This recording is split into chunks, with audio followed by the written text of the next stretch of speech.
All right there, VC. It's Steve Whitty here with another recent find video. First up, I'm a little bit behind. As you mentioned a few videos back, I had a week off work, but towards the end, particularly Sunday, I wasn't feeling very well and I was off work yesterday, which doesn't look too clever, does it? So I'm a little bit behind on what I wanted to record. Secondly, before I go any further, it's wish happy birthday to James Griffiths, vinyl professor, Beatle James, however you know him. So I wish him happy birthday. As I said, this is a recent finds video now. A couple of videos back, I showed some CDs that I was given, and also mentioned that there were some jazz CDs. So this video is really to show the jazz CDs off. Jazz music is a genre that I'm starting gradually to get myself interested in. Maybe because I've been listening to a bit of more rock, 70s rock, and there's a little bit of fusion in there. So maybe just to sort of explore a bit of jazz, especially the early jazz, just to see if I enjoy it. Well, I'll show you the first couple of CDs. This is Louis Armstrong's. Oh, there we go. Louis Armstrong, the Hot Fives, Volume 1. I'm trying to think when this comes from, dates from. It's about the 20s and 30s. It's really his early stuff. And this CD is Volume 2, the Hot Fives and Hot Sevens. So very interesting. Part of my interest has been in jazz, has been sort of ignited. I've been actually kept watching some of the Ken Burns jazz series, the PBS series he made. Never got shown on British television, so that sort of sparked my interest a little bit. One of the albums that's listed in the 1,000 albums that you should listen to before you die. This is the Count Basie, the complete Atomic Basie. So it's all from this one of the sessions from the album. I think it came out originally in 1959. I think this is a CD reissue from 1997. Yeah, I found that enjoyable to listen. And then something I don't have enough of, and this is Miles Davis. This is Miles in the Sky. This is the Legacy reissue, 20 bits from I think 2000. I think, not quite sure. The album itself, I'm trying to think when it came out. 1968. So we're coming towards Bitches Brew. Yeah, again, enjoyable. As I say, I haven't got enough Miles Davis in my collection. Next artists, I've acquired quite a few of his CDs. I think just try and get some sort of order. So it's Duke Ellington. So this is a triple CD of early Ellington. So you're dating from 1926 to 1931. Again, excuse the glare of the case. We've got here, this is the Blanton Weber Band. Again, triple CD.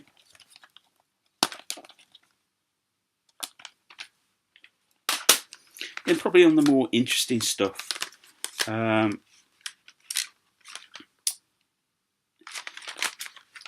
This is Pure Reflections.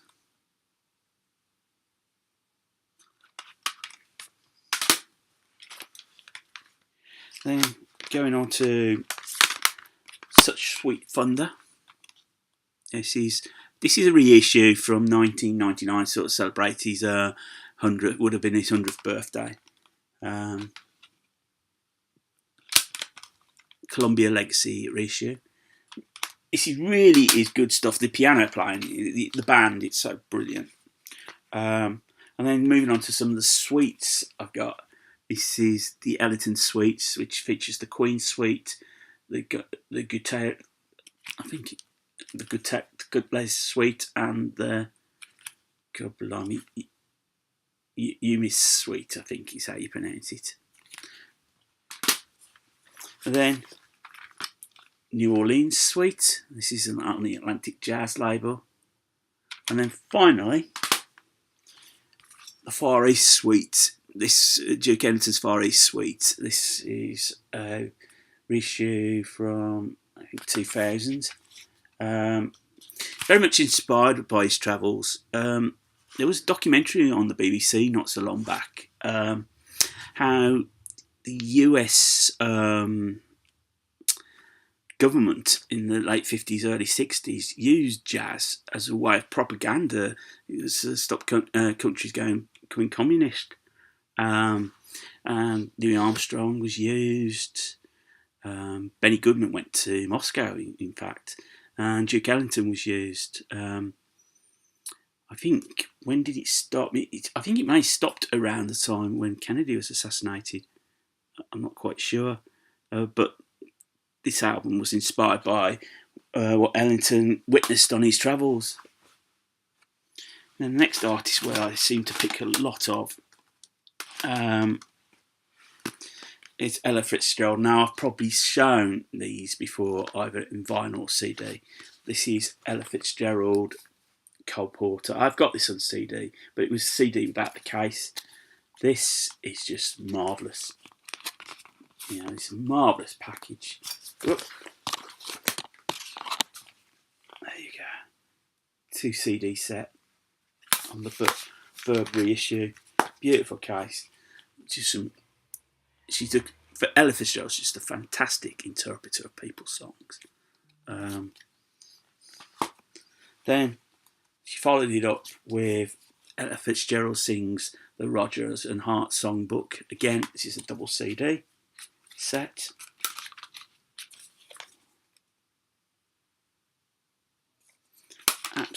Absolutely wonderfully packaged. And then this one probably is the piece de resistance. I've been showing Duke Ellington. This is Ella Fitzgerald Sings the Duke Ellington Songbook. And this is a triple CD. You've got a nice booklet in there. And you've got inside 3 CDs. CD 3 is very much quite a curio. It's called The Portrait of of Ella Fitzgerald. So there's a lot of narration, really telling the story of Ella Fitzgerald. Really, it's excellent. Can't recommend those Verve reissues enough. Yes, they're not vinyl CD, but they're just beautifully packaged. And I also managed to get a Forever Ella, which is best of CD. Quite interesting, to have it all in one package, but I'm not really sure. There's 2 songs that's been bonus tracks, Wait Till You See Him and Angel Eyes, which have sort of been given an up-to-date remix. I'm not sure if it works, but I suppose it's worth giving it a listen. And then this, I just fell in love with when I listened to it. This is Wes Montgomery, The Roots of Talking Verb, The Roots of Acid Jazz. So it's on the Verb. What beautiful guitar playing on this. And I could see why. You could say it's the roots of acid jazz. It's just absolutely stunning. I have seen some cheap Wes Montgomery vinyl floating around. I might go and actually invest in that in the next couple of weeks. Really, just amazing. It's a shame he died so relatively young in I think 1965. But wow, I really was taken by this. And then finally, in this, I got some comps. Quite interesting comps here. This is Blue Series. I'm trying to think. So it's like a Blue Note sampler. So you've got Beggar for some various songs on now. And I'm going to try and embarrass myself by saying what they are. I don't really know that jazz. However, on Blue Ivory, it's got on here, again it's another Blue Note sampler, but it's got on here Horace Silver, Song for My Father. Now, if you've ever heard Ricky Don't Lose That Number by Steely Dan, they literally just lifted the opening to that. So it's worth just having a listen to that. There's another bit of Blue Note. So this is some Chet Baker, Mr. Cool, greatest West Coast recordings of Chet Baker. And then finally, just a little definitives, which has got a bit of Dinah Washington, Stan Getz, George Shearing, Chet Baker, Cannonball Adderley. So there you have it. Those are the jazz CDs I've picked up. I think there's maybe a comp in there as well somewhere I haven't listened to yet. So really pleased to have found that, to be given those, to be quite honest. So what other jazz artists should I explore? Certainly has sparked my interest. Don't worry, I'm not getting away from the rock and pop and the cheesy 3-minute single. But yeah, it's a genre that's potentially could be worth exploring a bit more. So there, VC, if you like what you've seen and you're new to the channel and you liked what you've seen, click on the subscribe button. A couple more of you have. I'm now up to 220 subscribers, which is very nice. Again, thank you for all those people that have continually watched and supported the channel over the years. Thumbs up, thumbs down. I love the interaction. Feel free to comment. I will try and get back to you. So whatever you get up to this evening, VC, I hope it's a good one. And so until the next, I'm forever looking out the window. The sun's gone missing. So until the next video, VC, take care of yourselves. Keep spinning, and more importantly, keep